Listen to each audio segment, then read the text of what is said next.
আমরা এই ভিডিওতে এই ধরনের একটি চমৎকার ডিজাইনের ডেস্ক ফ্যান তৈরি করা শিখব।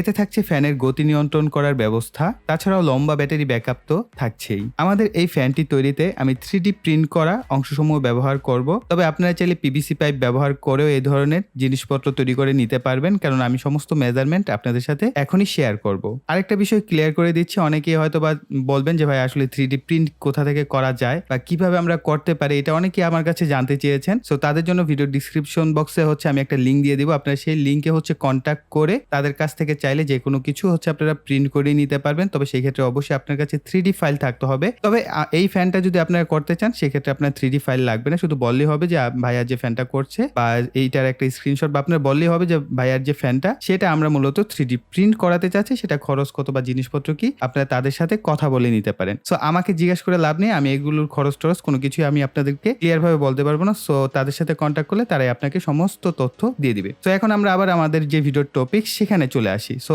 এখন আমরা জানবো যে আসলে এখানে টোটাল কয়টা পার্ট দরকার এবং কোনটার সাইজ কত এবং কিভাবে আপনারা এই অংশগুলোকে তৈরি করবেন। সো সব থেকে ইম্পর্টেন্ট এই নিচের পার্টটা। কেন ইম্পর্টেন্ট সেটা বলছি, কেননা এটার মধ্যে আমরা বেশ অনেকগুলো অপশন করেছি, যদিও এখানে 3D প্রিন্ট করালে একটু এরকম হয়ে যায়, তো এগুলো কিন্তু ন্যাচারাল, অনেক ক্ষেত্রে সাপোর্টের দরকার হয় এবং এখানে কিছুটা অংশ ভেঙে গেছে। সো আমার জন্য সুবিধা হয়েছে। সো যাই হোক, আপনারা দেখেন এই যে নিচের অংশটা, তো এখানে ক্লিয়ার দেখতে পাচ্ছেন, এইখানে কিন্তু আমরা একটা মেজারমেন্ট নিয়েছি। এই মেজারমেন্টটা মাথায় রাখবেন, এটা 3.5 ইঞ্চি, ঠিক আছে, এবং এইভাবে এটা সেম, অর্থাৎ 3.5 ইঞ্চি স্কোয়ার শেপে আমরা এই যে বোর্ডটা এটা নেওয়া হয়েছে এবং এটার যে হাইট, এই হাইটটা নেওয়া হয়েছে আপনার অলমোস্ট 1.5 ইঞ্চির মতো। সো 1.5 ইঞ্চি থেকে কিছুটা কম, সো আপনারা 1.5 ইঞ্চি নেবেন। আর এটার মাঝখানে সেপারেশনটা করা হয়েছে মূলত এইখানে আমরা একটা জিনিস ব্যবহার করব, সেটা আমি বলে দিব, ব্যাটারি হোল্ডার মূলত ব্যবহার করব। যদি আপনি এভাবে দেখেন তাহলে 1 ইঞ্চি থেকে 1.5 ইঞ্চি। তো এইখানে মাঝখানে যে গ্যাপটা এটা 1.5 ইঞ্চি এবং এই পাশের যে গ্যাপটা এটাও কিন্তু অলমোস্ট 1.5 ইঞ্চি, শুধু 1.5 ইঞ্চির মাঝামাঝিতে আমরা সেপারেশনটা করেছি। আর এখানে দেখতে পাচ্ছেন একটা হোল করা হয়েছে। তো এই হোলটা আমরা যদি অনেক ক্ষেত্রে আমাদের দরকার হতে পারে, আমরা পাওয়ার জ্যাক ইনপুট করাতে চাই, তাহলে এখানে করতে পারবো। আর এখানে আরেকটা অপশন এটা দিয়ে আমরা মূলত ভেরিয়েবল, অর্থাৎ ফ্যানের যে স্পিড কন্ট্রোলার সেটাকে আমরা এখানে ব্যবহার করব। আর উপরে এই মাউন্টটা এটার সাথে অ্যাটাচড হবে। এই যে এই নিচের যে মাপটা আছে আমি এই মাপটা নিয়ে করে নিয়েছি এবং এইটার যে সাইজটা এটা আপনার 1 ইঞ্চির যে পাইপগুলো, 1 ইঞ্চির এরকম ছোট পিভিসি পাইপগুলো পাওয়া যায়, আপনারা সেগুলো ব্যবহার করতে পারেন। এটার মেজারমেন্টগুলো ইম্পর্টেন্ট। এখানে দেখেন 6.5 ইঞ্চির মতো মোটামুটি এটার মেজারমেন্ট আছে লম্বা, এবং এই বক্সটা করা হয়েছে কিন্তু 180 ডিসি মোটর যেটা আছে সেটার মাপ নিয়ে আমি দেখাচ্ছি। এই যে 180 ডিসি মোটর, এটার একদম মাপ অনুযায়ী এটাকে সেট আপ করা হয়েছে। আপনি যদি অন্য কোনো মোটর ব্যবহার করতে চান এর ভিতরে, সেটা কিন্তু সেট আপ হবে না। তো 180 মোটর হলে এটার মধ্যে একদম সুন্দর মতো সেট আপ হয়ে যাবে। সো এইভাবে, তারপরে কিছুটা সাপোর্ট দরকার আছে, সাপোর্ট দিয়ে অ্যাটাচ করলে আর নড়াচড়া করবে না। এবং এটাও ইম্পর্টেন্ট, যদি মোটর নড়াচড়া করে তাহলে কিন্তু আপনি প্রপার বাতাসটা পাবেন না। তো এই দুইটা অংশ আমাদের গেল, এবং এটা নিচের যে ব্যাক পার্টটা। সো এটার ডিজাইনটা একটু দেখে নেন। অনেকে যারা আছেন পিভিসি পাইপ কেটে তৈরি করতে পারেন, এভাবে জাস্ট একটা অ্যাটাচ করে নেবেন একটা অংশ কেটে। সো এটা এটার নিচে সুন্দর ভাবে এভাবে বসে যাবে। যখন আমরা চাপ দিব, এখন দিব না, চাপ দেওয়ার পর এটার মধ্যে যে এভাবে বসে যাবে। তো এই মাপ অনুযায়ী এটাকে করা হয়েছে। তো এখানে গেল 3টা অংশ, আরো বাকি আছে 2টা অংশ, এবং এই 2টা অংশ এইটার সাথে এটা অ্যাটাচড হয়। তো কিভাবে অ্যাটাচড হয় সেটা তো আপনারা ভিডিওতে দেখতে পাবেন। এবং এটা আমরা এইটার মাপ নিয়ে করেছি, অর্থাৎ এই যে অংশটা এটার মধ্যে এটা সেট আপ হয়ে যাবে। এবং এটার যে সাইজটা সেটাও বলে দিই। তো এখানে দেখতে পাচ্ছেন 5.5 ইঞ্চির মতো মোটামুটি এটার যে সাইজটা আছে, এবং এই 5.5 ইঞ্চি করেই কিন্তু আমাদের এই যে করা হয়েছে, এটা কিন্তু পিভিসি পাইপ দিয়ে আপনারা করতে পারবেন। তো যারা মোটামুটি আমার আগের পরের ভিডিও দেখেছেন বা নিজেরাও মোটামুটি এগুলো কাটাকাটি করার একটু অভ্যাস আছে, তারা অনায়াসে কিন্তু আপনারা এটা তৈরি করতে পারবেন। সো কঠিন কোনো কাজ না। তো তারপরে যাদের কাছে কঠিন তারা 3D প্রিন্ট করিয়ে নিতে পারেন। তো এই ফ্যানটা তৈরিতে এই ধরনের 18650 ব্যাটারি হোল্ডার দুইটার প্রয়োজন হবে একটা, আর একটার প্রয়োজন হবে একটা। কেন একটার প্রয়োজন হবে? এই একটার সাথে আমরা একটা TP4056 এই ধরনের বিএমএস সার্কিট ব্যবহার করব, বা আপনি বলতে পারেন চার্জার সার্কিট। অর্থাৎ এটার মধ্যে প্রথমে আমরা ব্যাটারিটাকে কানেক্ট করব। কানেক্ট করার পর এই যে এইটার যে অপশন আছে, এখানে লেখা আছে B+ এবং B-। সো B+ এর সাথে লাল তারটা সোল্ডার করবেন, আর B- এর সাথে কালো তারটা সোল্ডার করবেন। করার পর এটার পিছনে এইভাবে অ্যাটাচড করে দিবেন। অ্যাটাচড করার পর এটার মধ্যে ব্যাটারিগুলো দিয়ে চার্জ করবেন। কেন চার্জ করবেন? আমরা এটাকে পোর্টেবল করলে ফুললি পোর্টেবল করব না, এই কারণে অনেক সময় দেখা গেছে আমরা এখানে 2টা ব্যাটারি ব্যবহার করব। সো 2টা ব্যাটারি চার্জ শেষ, তো ওই মুহূর্তে আমরা যদি এখানে ব্যাকআপে আরো একটা ব্যাটারি বা 2টা ব্যাটারি চার্জ করে রাখি, তাহলে আমাদের ব্যাকআপ টাইম কি বেড়ে গেল, ডাবল হয়ে গেল। সো এটা একটা সুবিধা আমরা পাচ্ছি। সো এই কারণে আমি এইবার এই ব্যবস্থা করেছি। এবং অনেকেই বলছিলেন একটা প্রবলেমে পড়ছিলেন, সেটা হচ্ছে যে ভাইয়া সার্কিট গরম হয়ে যাচ্ছে, ভাইয়া ব্যাটারি গরম হয়ে যাচ্ছে। তো এবার আর ওই ঝামেলা নাই, এবার হচ্ছে সম্পূর্ণ সেপারেশন করে দিলাম। তো আপনাদের সার্কিট ব্যাটারি গরম হওয়ার কোনো ঝামেলা নেই। হ্যাঁ, তবে একটা ব্যাটারি চার্জ করার ক্ষেত্রেও কিন্তু আপনার এই TP4056 এটা হিট হবেই, এটা নিশ্চিত থাকেন, এটা হিট হবেই। কারণ যখন ব্যাটারি, যে কোনো সার্কিট ব্যাটারি যখন চার্জ দেওয়া হয় তখন বেশ খানিকটা হিট হয়। সো এটা হওয়াটা স্বাভাবিক। সো আমি এই ডিভাইসটা তৈরিতে ব্যবহার করব হচ্ছে স্যামসাং এর সেলগুলো, এবং এই সেলগুলো প্রত্যেকটা 2000, 2100, 2200 এই টাইপের হচ্ছে রিয়েল ক্যাপাসিটি। সো অনেকে আছেন এদের গায়ে হচ্ছে আপনারা দেখতে পান যে 2200 mAh, তার মানে এই ব্যাটারিটা 2200 mAh, কিন্তু এই ব্যাটারিগুলো হচ্ছে পুরাতন ল্যাপটপ এক থেকে কালেক্ট করা, সেহেতু এদের রিয়েল ক্যাপাসিটি এত থাকে না। সো এদের রিয়েল ক্যাপাসিটি অনেক কমে যায়। সো কিছু ক্ষেত্রে, যেমন এই ব্যাটারিগুলো আমি খুবই ভালো পেয়েছি, এই কারণে এদের এমএসটা 2000 এর উপরে। সো চেষ্টা করবেন অবশ্যই রিয়েল ক্যাপাসিটি যেন 2000 এর উপরে হয়, তাহলে হচ্ছে প্রপার একটা ব্যাকআপ পাবেন। সো আমি দেখেছি যে দুইটা ব্যাটারি ব্যবহার করার পরও আমি অলমোস্ট 6-7 ঘন্টা টানা চালানোর পরও চার্জ ছিল, কারণ এর ভিতরে কিন্তু কারেন্ট ছিল না। সো তখনও কিন্তু আমি এটা ব্যবহার করেছি। এখন বলতে পারেন যে ভাই আমি তো 1 ঘন্টা ব্যাকআপ পাই, আমি 2 ঘন্টা ব্যাকআপ পাই। ভাই ব্যাটারি ভালো না হলে ব্যাকআপটা কমই পাবেন। সো এটা একটু মাথায় রাখবেন। সো এই বিষয়টা কনসিডার করবেন। অবশ্যই ভালো মানের ব্যাটারি ব্যবহার করবেন, তাহলে লম্বা সময় ব্যাকআপ পাবেন। তো দেখা গেল আপনি যদি 4টা ব্যাটারি নেন, তাহলে দেখা গেল যতই লোডশেডিং হোক আপনি এটার ব্যাকআপ শেষ করতে পারবেন। দুইটা যদি শেষ হয় আবার দুইটা দিবেন, আবার দুইটা চার্জে বসিয়ে দিবেন, বাস চলতে থাকবে। সো এবারে যে ফ্যানটা না, আমাদের আগের ফ্যানের অনেক কিছুর আপডেট সংস্করণ করা হয়েছে। সো বুঝতেই পারছেন এই যে সিস্টেমটা না, এই সিস্টেমটা আপনারা করে মজা পাবেন। এবং বিশেষ করে যাদের কাছে এই 3D প্রিন্ট করা যদি থাকে, তাহলে তো দেখবেন যে 5 মিনিট বা 10 মিনিটের মধ্যেই সিমুলেশন হয়ে যাবে। তো দেখেন আমি ভিডিও করছি, তারপরে কত দ্রুত সিমুলেশন হয়ে যায়। তো আমরা এটাকে হচ্ছে এই যে একটা গ্যাপ তৈরি করেছি, এই গ্যাপের মধ্যে এটা বসাবেন, এই যে এইভাবে। তারটা অবশ্যই এইদিকে থাকবে, অর্থাৎ যে সাইডটা কাটা আছে এই সাইডের দিকে রাখবেন। রাখার পর এটাকে এইভাবে অ্যাডজাস্ট করবেন, একটু ঠান্ডা মাথায় সুন্দর মতো এটাকে সেট আপ করবেন। এভাবে ধীরে ধীরে চাপ দিবেন, তাহলে এটা নিচের দিকে চলে যাবে। সো আমাদের ব্যাটারি হোল্ডার সেট আপ করা হয়ে গেল। এরপর আমরা হচ্ছে এরপর হচ্ছে আমাদের এই ধরনের একটি মোটর স্পিড কন্ট্রোলার প্রয়োজন হবে। এই ধরনের মোটর স্পিড কন্ট্রোলারগুলো খুব বেশি দাম না, তো আমাদের এই ছোট মোটরের জন্য একদম পারফেক্ট। আপনার এর থেকে ভালো মানের নেওয়ার কোনো দরকার নেই, এটা হলেই খুব চমৎকারভাবে কাজ করবে। এবং এটার মধ্যে কয়েকটা অংশ থাকে, এই একটা অংশ এবং এটার সামনে আরেকটা নাট বোল্ট এই টাইপের থাকে, বোল্ট বলা হয় মেবি এটাকে। এই ধরনের একটা অংশ থাকবে, এটা খুবই ইম্পর্টেন্ট। সো এই দুইটা জিনিস দিয়ে হচ্ছে আমরা এটার মধ্যে সংযোগ করে ফেলবো। এইভাবে উল্টো করে করবেন, এরপর এটাকে সামনের দিকে আমরা লাগিয়ে ফেলবো। ওকে, সো আমি এটা যদিও এখন লাগিয়ে ফেলছি, এটা আরেকবার খুলতে হবে, কেননা আমরা তারগুলোকে এর মধ্যে সংযোগ করব।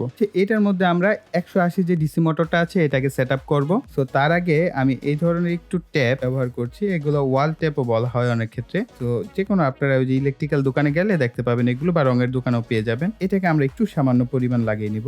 এরপর এর যে দুইটা তার আছে, এটার যে লাল দাগ দেওয়া থাকে 180 মোটরে, এই লাল দাগের সাথে হচ্ছে আপনি কালো বা অন্য কালারের যে তারটা আছে সেটা সোল্ডার করবেন। আর হচ্ছে এই পাশে এই পাশে হচ্ছে আপনি লাল তারটা সোল্ডার করবেন। এটা সবসময় মাথায় রাখবেন যখন আপনি এই ধরনের ফ্যান তৈরি করবেন, এতে আপনার বাতাসটা সামনের দিকে আসবে না, কিন্তু বাতাস পিছনের দিকে যাবে। যদি এরকম হয় তাহলে আবার আরেকটা কাজ করতে পারেন, তার দুটাকে চেঞ্জ করে দিলেও বাতাস সামনের দিকে আসবে। ওকে, তো এখন আমরা এই তার দুটাকে এই দুইটার মধ্যে দিয়ে ভিতরের দিকে নিয়ে নিব। এরপর 180 মোটরটাকে আমরা এখানে চাপ দিয়ে ধীরে ধীরে ভিতরের দিকে সেট আপ করবো। মোটামুটি সেট আপ হয়ে গেছে এবং শক্তপোক্তভাবে সেট আপ হয়ে গেছে। তো এই যে আমরা তার দুইটা পেলাম, এই তার দুইটা হচ্ছে এখন নিচের বক্সের মধ্যে আমরা এইভাবে ভিতর দিকে নিয়ে নিব। এবং বলছিলাম যে আমাদের এটাকে খুলতে হবে, এটাকে খুলে যে স্পিড কন্ট্রোলারটা, এটার পিছনে আপনারা দেখতে পাচ্ছেন ডিসি ইনের পাশে হচ্ছে প্লাস আছে, অর্থাৎ এখানে হচ্ছে ব্যাটারির থেকে যে আমাদের পজিটিভ লাল তারটা আছে এটাকে আমরা কানেক্ট করব, আর মাইনাসে হচ্ছে এই ব্যাটারির নেগেটিভ প্রান্তটা। আর মোটর প্লাস এবং মাইনাসে, মোটর প্লাসে হচ্ছে লাল তার, মাইনাসে কালো তারটাকে আমরা কানেকশন করব।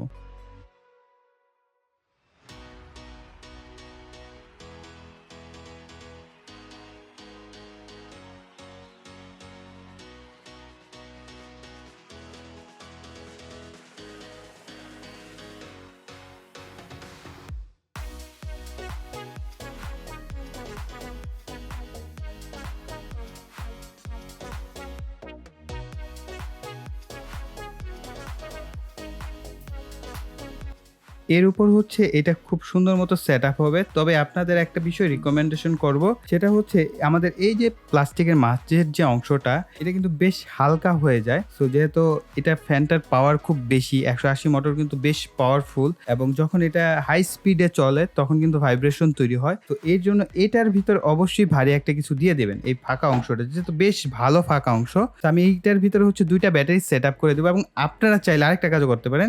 এখানে 2টা ব্যাটারি কিন্তু প্যারালাল কানেকশন করে আগের যে আমরা ফ্যানটা তৈরি করেছিলাম সেভাবে আপনারা চাইলে তৈরি করতে পারবেন। আমি জাস্ট 2টা নষ্ট ব্যাটারি অনেকদিন যাবত পড়েছিল, আমরা সেই 2টাকে এখানে ভিতরে দিয়ে এরপর হচ্ছে আমরা এটার মধ্যে এটাকে সেট আপ করবো। তার আগে হচ্ছে তারগুলোকে ভিতরের দিকে নিয়ে নিব, এরপর এটার সাথে এটাকে চাপ দিয়ে আমরা লাগিয়ে ফেলবো। সো প্রথমবার কিন্তু আপনি চাপ দিয়ে লাগাতে গেলে একটু কষ্ট হবে, সো একটু মোটামুটি সময় লাগতে পারে। সো ধীরে ধীরে দেখবেন সুন্দর মতো সেট আপ হয়ে যাবে। এরপর হচ্ছে আমরা এই যে এর উপরের যে অংশটা আছে আমরা এইটাকে সেট আপ করবো। এটা হচ্ছে এইভাবে সেট আপ হবে। সো হালকা একটু টুকটুক করে বাড়ি দিলে দেখবেন এটা লেগে যাবে। সো মোটামুটি আমাদের সামনের অংশটা লেগে গেছে, এবং এখানে বেশ কিছু ইনস্ট্রাকশন আমি আপনাদেরকে দিব। সেটা হচ্ছে যে আমরা এখানে দেখেন সরাসরি কিন্তু এটা না লাগিয়েও কিন্তু আমরা এটাকে লাগিয়ে নিতে পারি, অর্থাৎ পাখাটা। আর এই পাখাটা হচ্ছে আমি একটু স্প্রে রং করে নিয়েছি। সো স্প্রে রং করলে কিন্তু বাতাসটা একটু কমে যাবে, কেননা আপনার যে প্রোপেলারটা সেটা কিন্তু কিছুটা ভারী হয়ে যাবে, সেক্ষেত্রে কিন্তু আপনি বাতাস কিছুটা কম পাবেন। আর এটা সামনের যে খাঁচার মতো যে অংশটা, এই অংশটা হচ্ছে যদি আপনার ঘরে বাচ্চা কাচ্চা থাকে তাহলে লাগাবেন। এটার কারণে কিন্তু আপনার যে এয়ার ফ্লোটা সেটা অনেকটাই কমে যায়। সো চেষ্টা করবেন এটা যেন না লাগানোর দরকার হয়। যদি আপনি বড়রা ইউজ করেন তাহলে টেবিলের উপরে রেখে কিন্তু র্যান্ডম ইউজ করতে পারবেন, এবং এখানে লেগে হাত টাত কাটবে না। তো যদি বাইসেন্স লেগে যায় অ্যাক্সিডেন্টলি, হাত কাটবে না, ওইরকম রিস্কি না এটা। কারণ এই পাখাগুলো বেশ নরম, এবং মোটরও অত গতিশীল না যে একদম হাত কেটে যাবে, এরকম না। যদি আপনার ঘরে বাচ্চা থাকে তাহলে অবশ্যই এই সামনের অংশটা লাগাবেন, এতে করে তারা সেফ থাকবে। এবং এখানে দেখতে পাচ্ছেন 2টা, এখানে আপনি এটা চাপ দিলে এটা সুন্দর মতো লেগে যাবে, এই যে 2 পাশ থেকে এই। এবং এটা সম্পূর্ণ ক্রেডিট আমার ছোট বোনের, সে হচ্ছে এগুলোর এক্সপার্ট, আমি নই। সো আমি 3Dর মোটামুটি টুকটাক কাজ পারি, খুব ভালো কাজ পারি না। সো সে হচ্ছে এই কাজগুলো করে দিয়েছে। সো এই কারণে খুব সুন্দর একটা লুকিং ফ্যান আমরা পাচ্ছি। এখন হচ্ছে আমরা এটার নিচের দিকে লাগানোর আগে হচ্ছে ব্যাটারি, অবশ্যই এই যে বলছিলাম যে আপনারা ব্যাটারি 2টা চার্জ করে নিলেন, 2টাকে আপনি সেট আপ করলেন, 2টা শেষ হওয়ার পর আবার নিলেন। এবং যেহেতু এখানে স্পিড কন্ট্রোলার আছে, আপনারা অনেকে হয়তো খেয়াল করেছেন জিসু লাইফের একটা ফ্যান 28 ঘন্টা ব্যাকআপ দেয়। কিভাবে ব্যাকআপ দেয় সেটা যদি কম স্পিডে ব্যবহার করা হয়, আর যদি হাই স্পিডে ব্যবহার করেন দেখবেন তাহলে 6 ঘন্টা 7 ঘন্টা ব্যাকআপ দিবে। সো আমাদের এই ফ্যানটাও আপনি যদি ওইরকম ভাবে মেনটেন করে, ওয়েল মেনটেন করে ইউজ করেন, যে আপনি এটা স্পিডটাকে কমিয়ে রেখে যদি ব্যবহার করেন, এরকম লম্বা সময় ব্যাকআপ পাবেন। দেখা গেল যে 4 ঘন্টা 5 ঘন্টা অনায়াসে পাবেন, এর উপরে তো পাবেনই যদি ভালো ব্যাটারি হয়। তো ফাইনাল রেজাল্ট দেখানোর পূর্বে এটার যে ওয়ার্কিং প্রিন্সিপাল সেটা একটু বলে দেই। সো আপনি এইটার যে স্পিড কন্ট্রোলারটা, এটাকে অন করলে আপনার ফ্যানটা মূলত অন হবে। তো খেয়াল করছেন ভিতরে একটা লাল বাতি জ্বলছে, হয়তো আলোর কারণে দেখা যাচ্ছে না, ভিতরে একটা লাল বাতি জ্বলবে। আর এটা যখন অফ করে দিবেন অফ হয়ে থাকবে। আর এটা স্পিডটা হচ্ছে আপনি একদম স্মুথলি চাইলে ধীরে ধীরে বাড়াতে পারবেন, আপনার যতটুকু দরকার অতটুকু আপনি বাড়িয়ে নিতে পারবেন।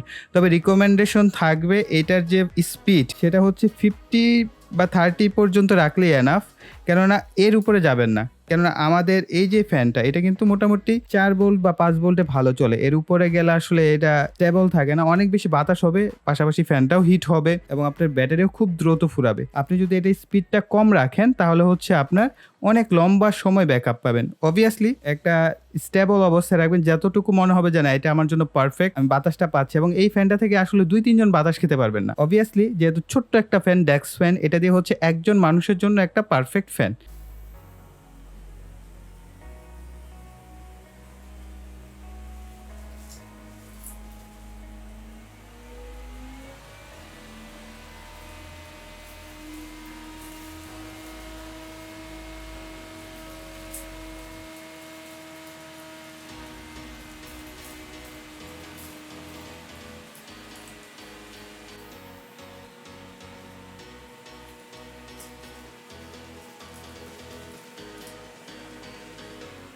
সো ভিডিও শেষ পর্যায়ে আপনাদের জন্য একটা প্রশ্ন থাকবে, সেটা হচ্ছে আপনারা কি চান আমি এই ফ্যানটি হুবহু এই ফ্যানটি আমি পিভিসি পাইপ কেটে আপনাদের সাথে তৈরি করে দেখাই, তাহলে অবশ্যই সেটা কমেন্ট সেকশনে লিখবেন। অ্যাটলিস্ট আপনারা যদি 50 জন কমেন্ট করেন যে ভাইয়া আমরা এই ফ্যানটা চাই, আপনি পিভিসি পাইপ দিয়ে কেটে আমাদের সাথে দেখান বা আমরাও কিভাবে করতে পারি সেই প্রসেসটা আমাদেরকে শিখিয়ে দেন, তাহলে অবশ্যই কমেন্ট সেকশনে লিখবেন।